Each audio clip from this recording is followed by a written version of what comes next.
Why, hello, beautiful. Are there just like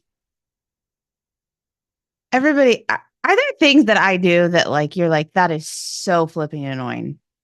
Oh no, you're my wife and you're perfect in every way. So no.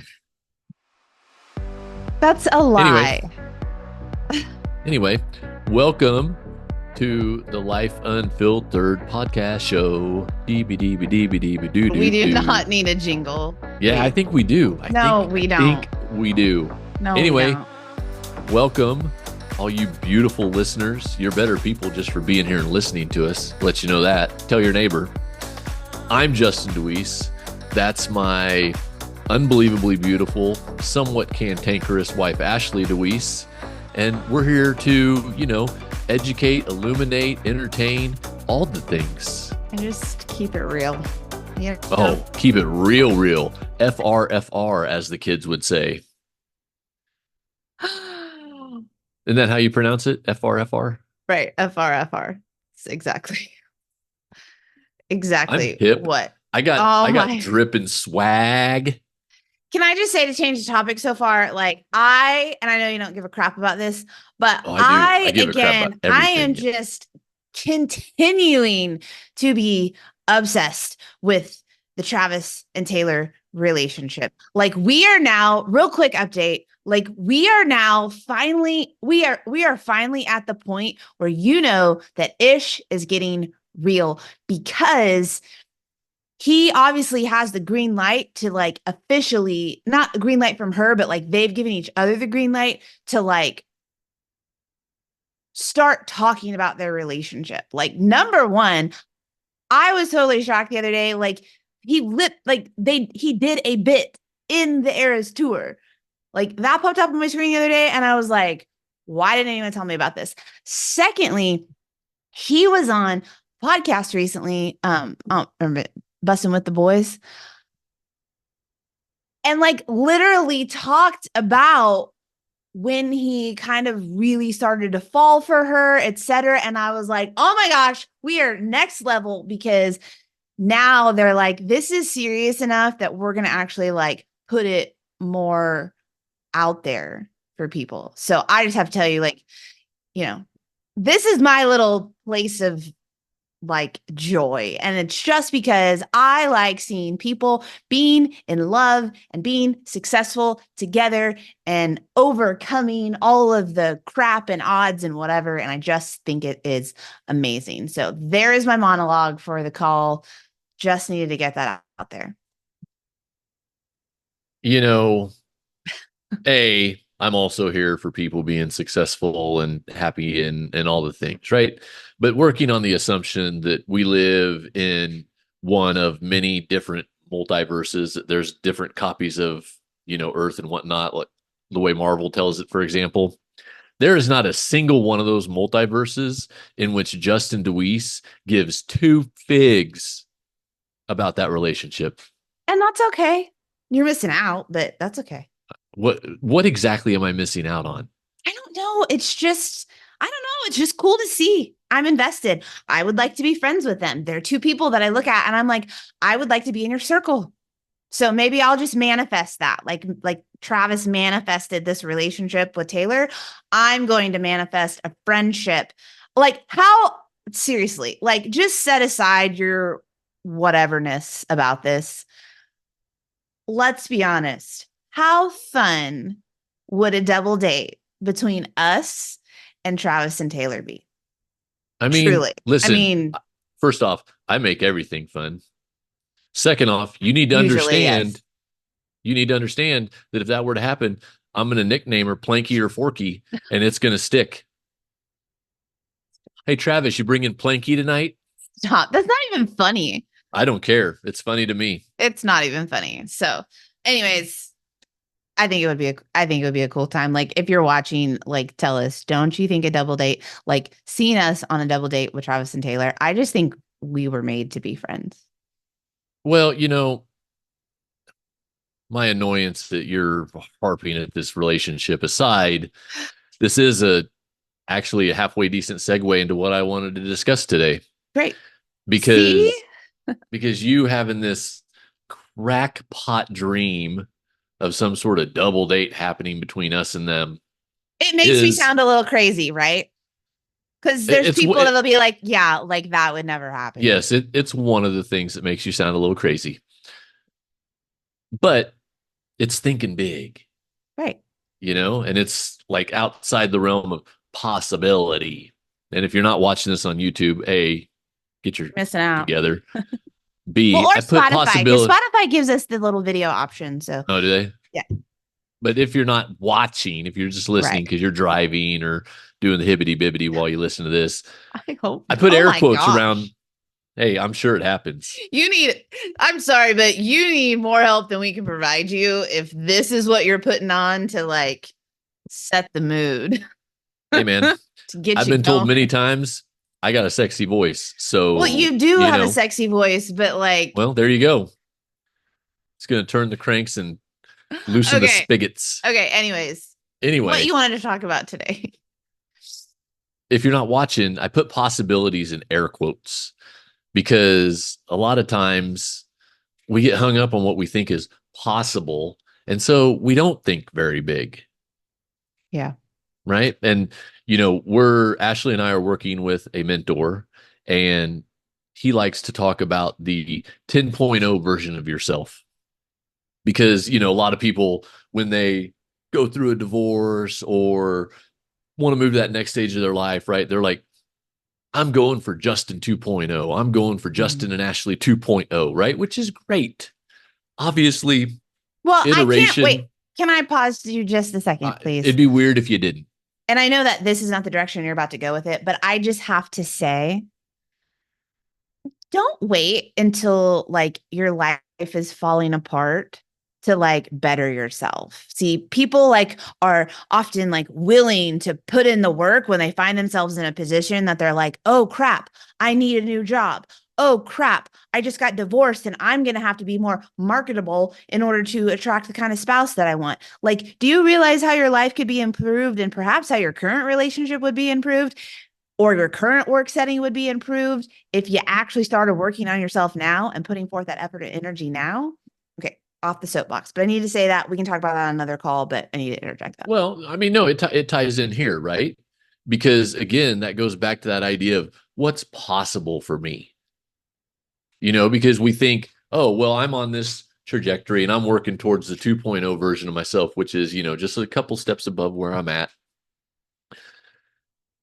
And a lot of times when we have that sort of like drastic life-changing event that we got to recover from or whatever, then we start thinking a little bit bigger, right? Because we're forced to. Right.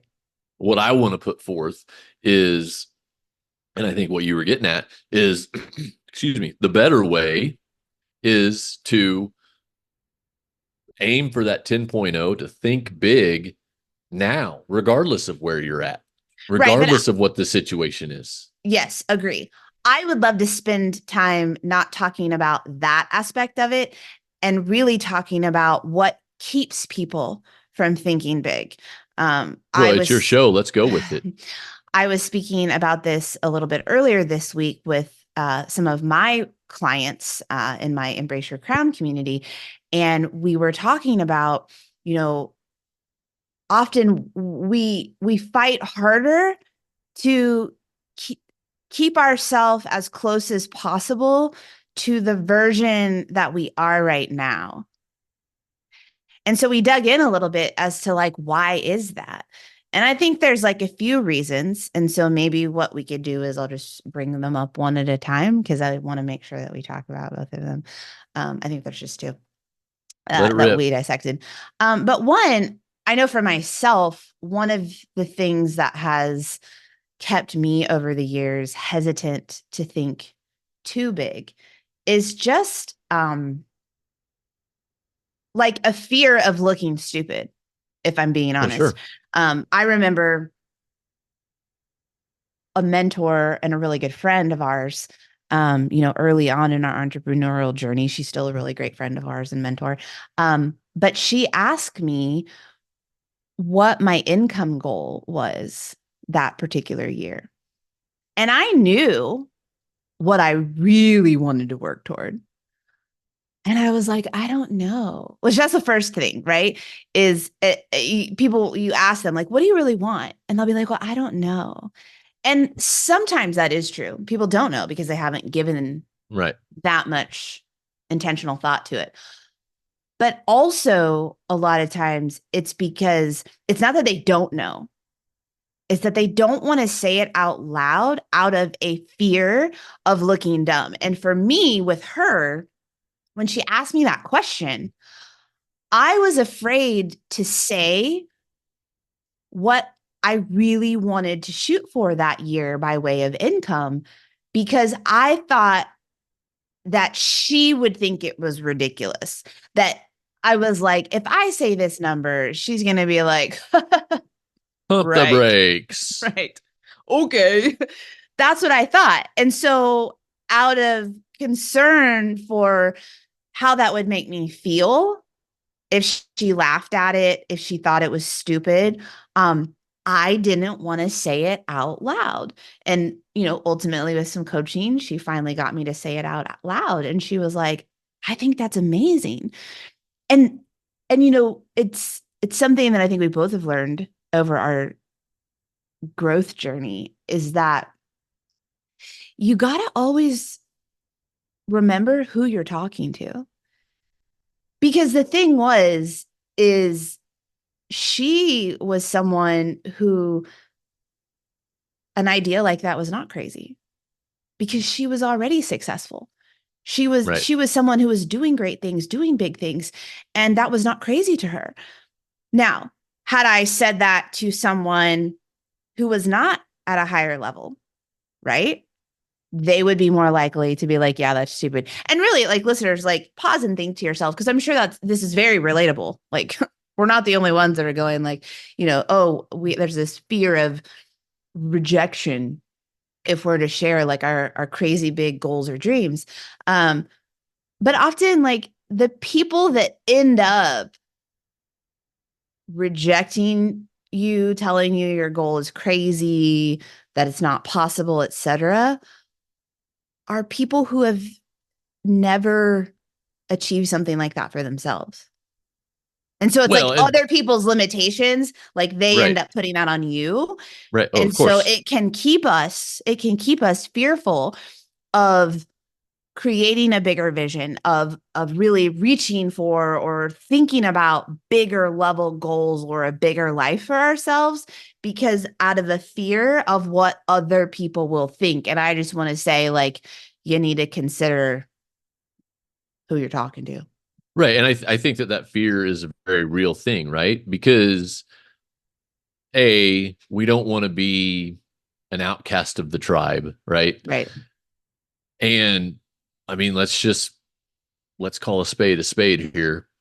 The average person out there, if they hear big goals, is going to be like, oh, and they're going to, again, to your point, they're going to put their frame on it, right? Mhm. And so that's why it's important to find yourself circles of people that are doing and want to do big things. Because Mhm. to your point, and that mentor, then they'll be like, that's amazing. Yeah, you totally can do that and you totally should do it. Right. And so, and cheap plug here, that's part of what Ashley and I do with the communities that we're each building, right? To provide people a place of like-minded people that when they hear big goals, big dreams, big visions, they're like, yeah, you can do that. And that inspires me to do even more than what I was thinking of doing.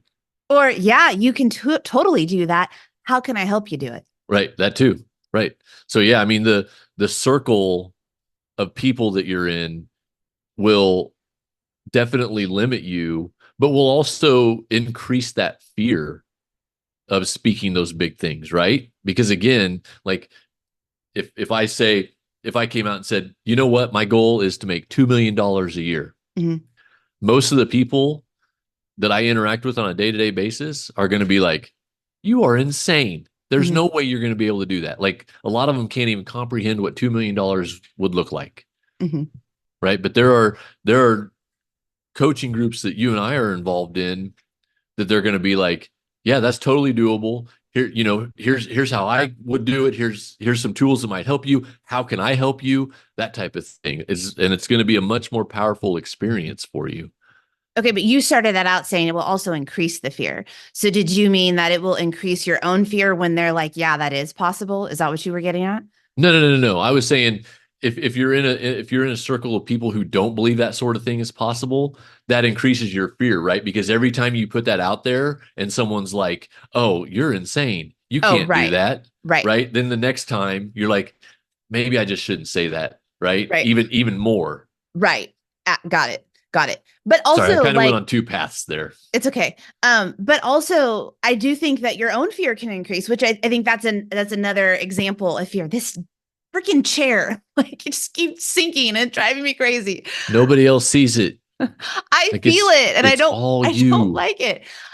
No, but also there's the fear that if I say this, the person on the other side or people on the other side are going to say this is ridiculous. At the same time, there can also be the fear if I say this and if I say this to the right people, they are going to encourage me. They are going to believe in me. They are going to say, let's do this. And then it's that oh shit moment of, oh, this is Well, sure. possible. And now I have all this work, right? So sometimes we hold ourselves back from thinking bigger for ourselves out of a fear of, can I actually do the work? Can I Sure. actually do, even if someone says, yeah, that's totally possible, do I believe it's possible? Okay, so well let's work from that premise, right? That there is fear on either one of those roads. Yeah. Okay? Congratulations, fear is a part of life. Right. Embrace Which it. You which have it. which one of those roads is going to lead to greater happiness and fulfillment? Exactly. Exactly. Right. Because I can continue to hold on and be fearful of going for more due to the people telling me, oh, it's not possible or whatever, which means it keeps, I stay living the way that I am. I stay as I Right. am. And it's I not stay who I possible. am. I stay living, and it's absolutely not possible. Absolutely not possible. But Right. yet the whole time I continue that way of life, you're left with all that will come along with that, right? Like you're uh dissatisfied, you lack fulfillment, you lack the kind of happiness and joy that you might, want to have created for yourself. So there is that. Or you can go for this thing, right? It's kind of like the whole it's going to be uncomfortable either direction. So, but only one of those paths is going to at least give you the chance Right. of And the doing thing to remember is everything you've ever done in your life was uncomfortable at some point. right. Right? When a baby starts walking, that's crazy uncomfortable for them. They've never done that before, Mm-hmm. but they do it and before long they're running. When you first talk Um, to a member of the opposite sex yeah, or whatever you're attracted to, it's terrifying and fearful, uncomfortable. right. Fear is a But the part of more you do things. it, right, you progress. Yeah, and that's something a concept that I coach my clients on is that it is possible to feel fear and still take the action anyway. I think like we've gotten this message a lot in society that it's like, oh, we need to try to squash the fear. We need to try to get rid of the fear, eliminate the fear. And Right. that's like it's like we're trying to eradicate feelings, and that's stupid. Number one, Right. because you're never going to do that. And it kind of it puts people in a position where they end up thinking that they're wrong for feeling that way. Sorry, I I had thought a you were comment. leaving. No. That their feelings are bad and that they shouldn't have these feelings. And the fact is, it's okay to be scared. It's okay to feel fear, but we also have to understand that we can feel that feeling and still take the action that we need to take to move forward. And in fact, that's the only way to end up lessening that fear is to get into action. Um, Another piece of that I would like to bring up as to, why people struggle with, thinking that, well, that 10.0 version of themselves, or why they might be like, "Oh, I don't know, 10.0, like let's stick with 2.0." Um, on one hand, it kind of makes sense, right? Because it's like, I need to first look at like, what's the 2.0 version of me Sure. before I'm thinking way far out to like 10.0. Reasonable. However, when we think in that way, it actually can make it harder for us or more challenging for us to do what's necessary. Did you do that? Thumbs up for that one, I know apparently. Zoom liked it. It can make it harder for us because if what we're working to do isn't that much out from the way we're already currently living, like it's not strong enough leverage. I don't know if that's the right way to say it, but you know what I'm saying? It's Yeah. kind of like, I think Benjamin Hardy says it might be in the Gap and the Gain book. I don't know, one of his books. But he talks about like you're better off like saying that you want to have a $10,000 a year, or you want to make $10,000, your first $10,000. They say like saying that you want to only make $10,000 versus saying that you want to make $1,000,000. You're actually better off setting the goal of $1,000,000 than you are like the smaller one. Does that make sense? Right. Well, it's that old saying, right? Aim for the moon, and you may land upon the stars, right? Mhm. Because but if you set your goal at 10,000, to your point, right, and you don't make it, well, now you're only at six. Well, and not even that, but you and I have talked on here about who are you becoming, or who do you Right. need to become to achieve these goals?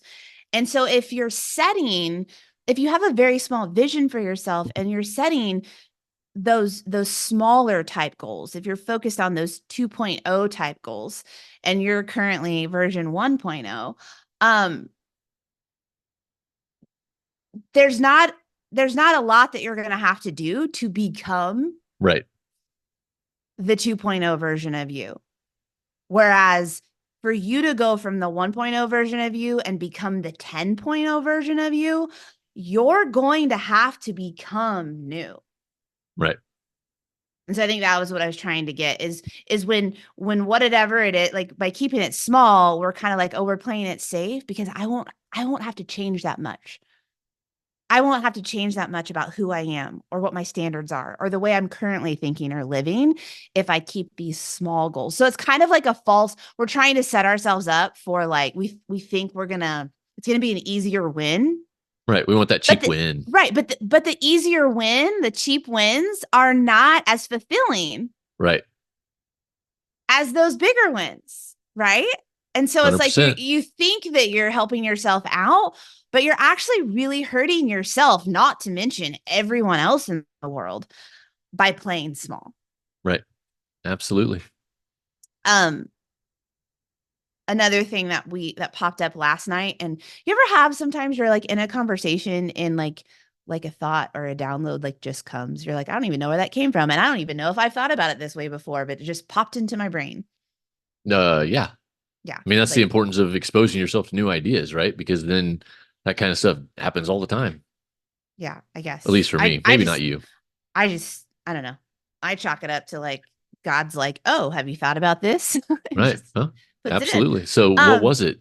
well, we were talking about this, right? In my client group in our weekly call. And I said another angle of looking at why you may be playing small and hesitant to think bigger for yourself and for your life is because you think about not just the current version of you, but you think about that like past version of you, whether it's like the little Sure. boy, right? Or the little girl, like little Ashley and little Justin, or a younger version of us. And that somehow you wanting to transform so greatly that somehow is a betrayal of that version of you. Have you Mm, ever thought about that? Like that just came to me last night and I was thinking about it in terms of in that conversation and my own story in terms of like the overweight version of me, like the Ashley growing up that I don't know why it's making me emotional right now. Um, that like somehow that Ashley who was overweight and lacked confidence and whatnot, that somehow by me becoming better, by me becoming fit and healthy, by me having this confidence in myself and becoming a successful business owner, helping like that, somehow it's like telling her that yeah, you weren't good enough, Sure. or That yeah, makes you sense. were less than. And so I can't officially say that like that's actually ever held me back. But as that, like I said, that came in last night, it just dropped into my brain as I was having this or a couple nights ago, as I was having this conversation with clients. And I could see where, like I said, I don't know that I've experienced that, although maybe I have, because where's this coming Right. from right Right. now? Maybe subconscious. Right. But I could see where Sure. there are women who feel like that's a betrayal of a previous version of myself if I were to allow myself to like move on. It's like we feel loyal Right. Well, to not who even we've necessarily to been. that past version of ourselves, right? But maybe our family, our whatever, how we were raised, or there's many different iterations of that could Right, there is. present themselves. Right. And I think, I mean, yes. Yeah, absolutely. And I'm sure, I think that one's a little bit more though, like that would be a little bit more like obvious to most people. I Sure. think the path of like, do you feel like you're betraying a former version of yourself? And so you won't let yourself grow beyond who you've been because it's somehow saying that like it's somehow saying something. It's like it's abandonment is what it is. You feel like you're Sure. abandoning that part of yourself. And as I shared with those ladies, I said, I think this is important for everyone listening. If you are finding yourself in this scenario where you like want more, there's more potential that you have inside of yourself, but you just kind of find yourself like not going for it, not consistently moving in that direction. And, that is like whoever you've been in your life, whatever's transpired in your life, like that's part of your story. Like that's part of what's built you into the person that you've Right. become today. Like, good stuff, bad stuff, great experiences, not so great experiences. Like all of that is part of your story. But to allow those pieces of our story to hold us back from new chapters of our story, It's criminal. it's right. It's not a good thing. It's again, not helpful to you.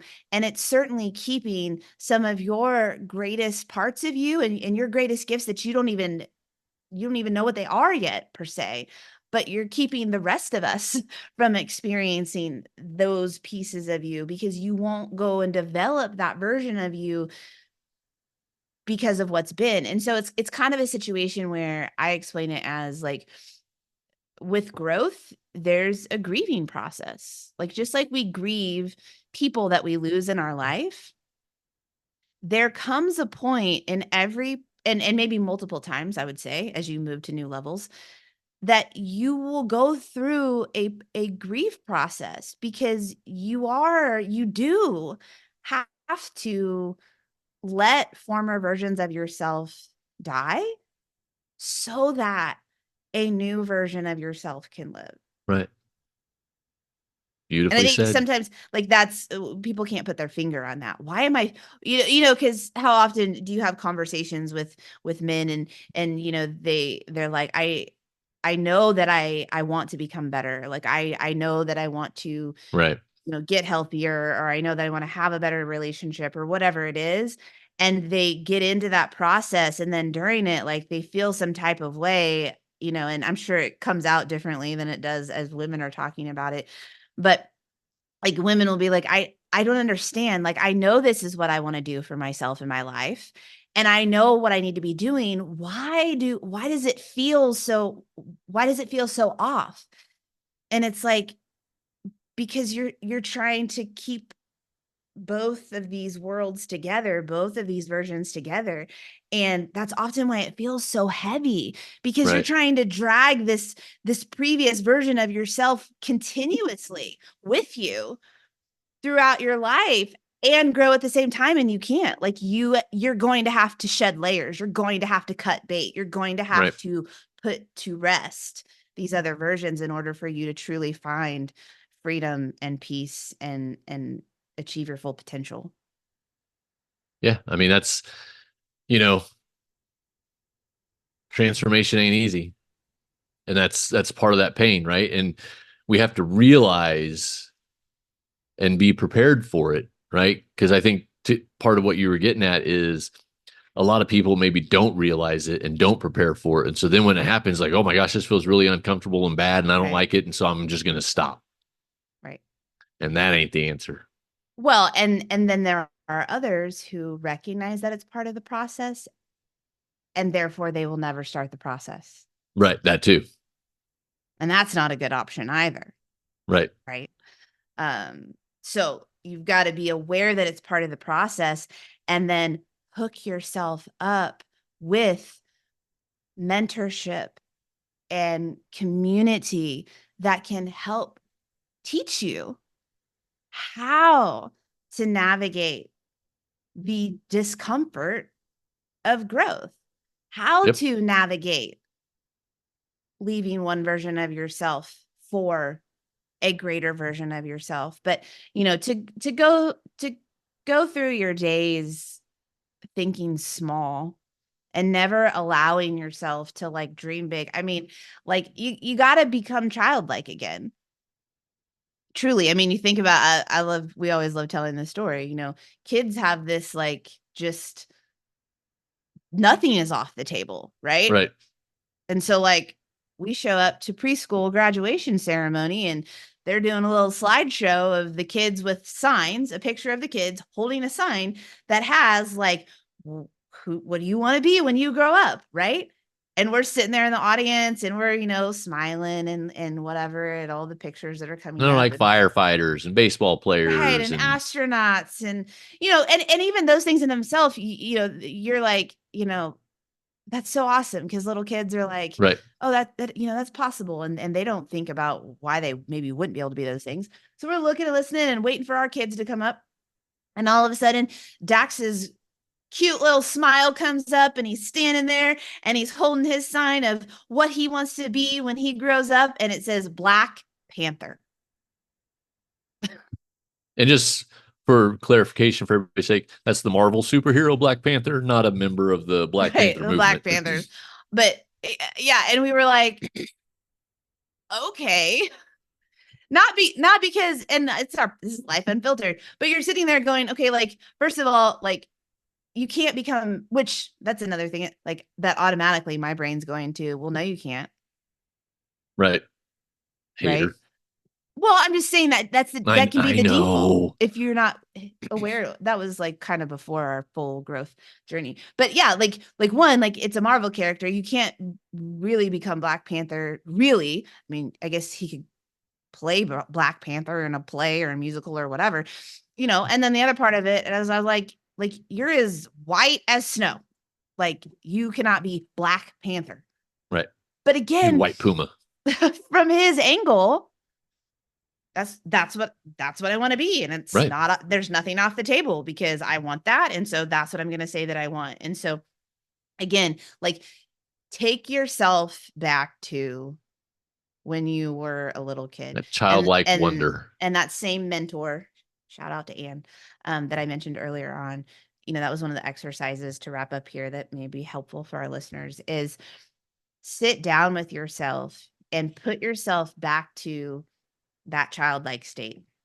And when you didn't think about rules, and you didn't think about boundaries, and you didn't think about whether or not someone would think that your thoughts or ideas or dreams were crazy and scary or whatever, like, just go back to that little version of you and sit down and write down, like, who do I want to be? What do I want my life to look and feel like? What would be the cool things that I would do if none of these other restrictions and limitations that I place upon myself or allowed to be placed upon me existed? What would it be? And get that on paper, and then take that sheet and be like, okay, like, what out of this is most important to me, and let's go for it. Because if the little kid version of me could believe that this is possible, then why cannot the adult version of me believe Well, it's and I possible? think what's really cool about